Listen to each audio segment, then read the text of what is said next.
उस दबाव के सामने इनको सरेंडर करना पड़ा और इमरान खान साहब से उनकी मुज़ाकराती टीम को मिलवाना पड़ा। और उसकी एक वजह और है कि जो इमरान खान साहब ने लास्ट जो उनकी फैमिली के साथ मीटिंग की, अली खान साहब ने बाहर आकर बताया और शोएब शाहीन साहब ने बताया, और फिर इमरान खान साहब का ट्वीट भी आया जिसमें इमरान खान साहब ने कहा कि अब हम इंसानी हकूक की पामालियों के मामला इंटरनेशनल लेवल पर लेकर जाएंगे। इसके ऊपर खासी शहर इक़्तिदार में जो साहिबान इख्तियार और इक़्तिदार है उनके अंदर परेशानी है, क्योंकि इस वक्त आपको पता है कि ओवरसीज पाकिस्तानी जिस स्पीड के साथ आगे बढ़ रहे हैं और जो कुछ ओवरसीज पाकिस्तानी कर रहे हैं, आज अगर इमरान खान की रिहाई की उम्मीदें पैदा हुई हैं, आज अगर तहरीक इंसाफ के ऊपर सख्तियां कुछ कम हुई हैं, तो उसका क्रेडिट जो है वो सोशल मीडिया को जाता है या ओवरसीज पाकिस्तानी को जाता है। ऐसा नहीं है कि पाकिस्तान के अंदर लोग इमरान खान के साथ नहीं है या पाकिस्तान के अंदर बैठ के लोग कुछ नहीं कर रहे, बहुत कुछ कर रहे हैं, लेकिन मसला यह है कि पाकिस्तान को तो पता कर लिया गया है, यानी पाकिस्तान को तो इस तरह से पता कर लिया गया है कि 8 फरवरी के इंतखाबात में लोगों ने 2 सीटें इमरान खान को दी,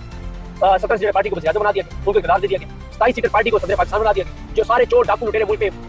काबिज कर लिए गए, उनको कब्जा दे दिया गया मुल्क के चोरों डाकू लुटेरों को। फिर 8 फरवरी के मैंडेट वापस मिलना था, जो केसेस हुए अदालतों से, अदालतों को फतह कर लिया गया, या फरीदी साहब को चीफ जस्टिस पाकिस्तान बना के, आमिर फारूक साहब चीफ जस्टिस इस्लामाबाद कोर्ट है, आलिया नीलम साहब को चीफ जस्टिस लाहौरी कोर्ट बना दिया गया, तो अदालतों से भी मामला क्लोज हो गए। फिर सड़कों में लोग आए 26 नवंबर को जो गोलियां मारी गई, उसके बाद दोस्त जवेद साहब कहते हैं कि हुकूमत ये समझती है कि हमने तहरीक साहब की कमर तोड़ दी 26 नवंबर का वाकया करके, तो ये हो गया।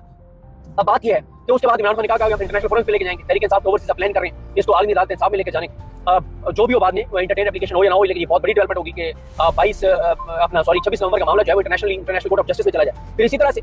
एक और चीज जो है वो है जो 22 को कांग्रेचुनल हियरिंग हो रही है, जिसमें सनकी साहब को मैंने इंटरव्यू किया और उसमें यही है, हियरिंग नहीं है वो ब्रीफिंग है, ब्रीफिंग के बाद वो उसके ऊपर मामला आगे बढ़ सकता है, तो वो सारी चीजें। तो अब इस सारे तनाजुर में इनको इमरान खान साहब से आज मुलाकात करवानी पड़ गई है। इमरान खान साहब से मुलाकात हो गई है, उसके बाद सरदार हामिद रज़ा साहब ने प्रेस कॉन्फ्रेंस करके जो चीजें बताई हैं उसमें उन्होंने बताया कि इमरान खान ने अपनी रिहाई की बात नहीं की, और उसके बाद इमरान खान ने एक चीज और ऐड की है, पहले 3 चीजें थी, अब चौथी चीज भी ऐड हो गई है, जिसमें उसमें ये कहा गया कि अगर कमीशन ना बना अगली मीटिंग में तो मुज़ाकरात का चैप्टर क्लोज कर दिया जाएगा। वैसे तो 31 जनवरी की डेडलाइन है, वो भी डेडलाइन अब हर गुजरते दिन के साथ करीब आ रही है, लेकिन जो मेन है वो है अगली मुलाकात। उसमें आज कैटेगोरिकल सरदार हामिद रज़ा साहब ने कहा है कि उमर अयूब साहब की सफाई में जो इमरान खान साहब ने कमेटी बनाई है, जिसमें हामिद खान साहब भी हैं, अल्लामा राजा अब्बास साहब भी हैं, सलमान राजा साहब भी और बैरिस्टर घोर साहब भी हैं, तो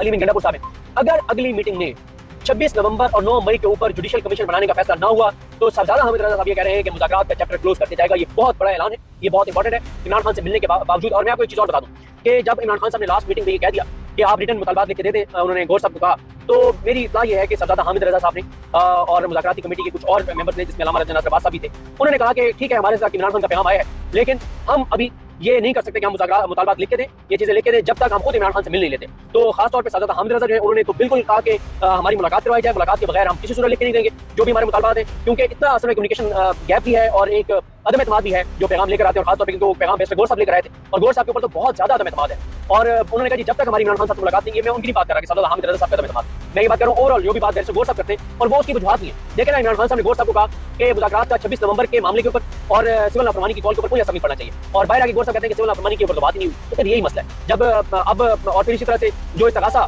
जो समाअत हो रही है उसके ऊपर घोर साहब जाते नहीं है, पीटीआई की मर्कज़ी लीडरशिप जाती नहीं है। और मैंने अगर ये कमीशन नहीं बनाते तो इसका मतलब ये गिल्टी है, इसका मतलब ये मुजरिम है जो कि हैं। अगर इन्होंने कुछ नहीं किया, 9 मई जो है फॉल्स फ्लैग ऑपरेशन नहीं था और खुद नहीं कराया गया किसी ने, और बाकी तरीके इंसाफ वालों ने किया, तो आपको तो कमीशन बनाना चाहिए, आपको लाइव प्रोसेसिंग करवानी चाहिए। या अफरीदी से ज्यादा आपको किस पे एतमाद है जिसको आपने चीजें पाकिस्तान लगाया, चुना है आपने, उसको सिलेक्ट किया, वो सिलेक्टेड है आपके हाथ के चुने हुए हैं, या उनके ऊपर बना दें। आपको अमीरुद्दीन खान, जमाल खान मुदख्खिल, मोहम्मद अली मजहर से ज्यादा तो आप किसी को बड़ा जाए नहीं समझते, उनको मुश्तमिल कमीशन बना दें। आप आमिर फारूक साहब तो ठंडी हवा के झोंके आते हैं, आप आमिर फारूक साहब की मुश्तमिल कमीशन बना दे। आलिया नीलम साहब जिनको चीफ जस्टिस लाहौरी कोर्ट लगाया गया, और आलिया नीलम साहब जो हैं उन्होंने आके जिस तरह से एटीसी के जजेस को हटाया, मोहम्मद अब्बास साहब को, मलिक जाज साहब, अवान साहब को, और जिस तरह से 9 मई के केसेस डिले हुए तो उनके भी नूली का मुकम्मल एतमाद है। नूली यही चाहती थी कि जजेस को हटाया जाए, उनको हटा दिया नीलम साहब ने। फिर ये कहता है कि बनाते हैं तब भी मरते हैं कि अगर कोई आजाद कमीशन बन गया, अगर उसके ऊपर हियरिंग हुई तो बहुत सारी चीजें सामने आ जाएंगी कि क्या किया गया, किस तरह किया गया, तो उसमें ये पकड़े जाएंगे। तो इमरान खान ने उनको इतनी बुरी तरह फंसा लिया है, इतनी बुरी तरह फंसा लिया इमरान खान ने, इनको समझ नहीं आ रही कि अब जाए तो जाए कहां।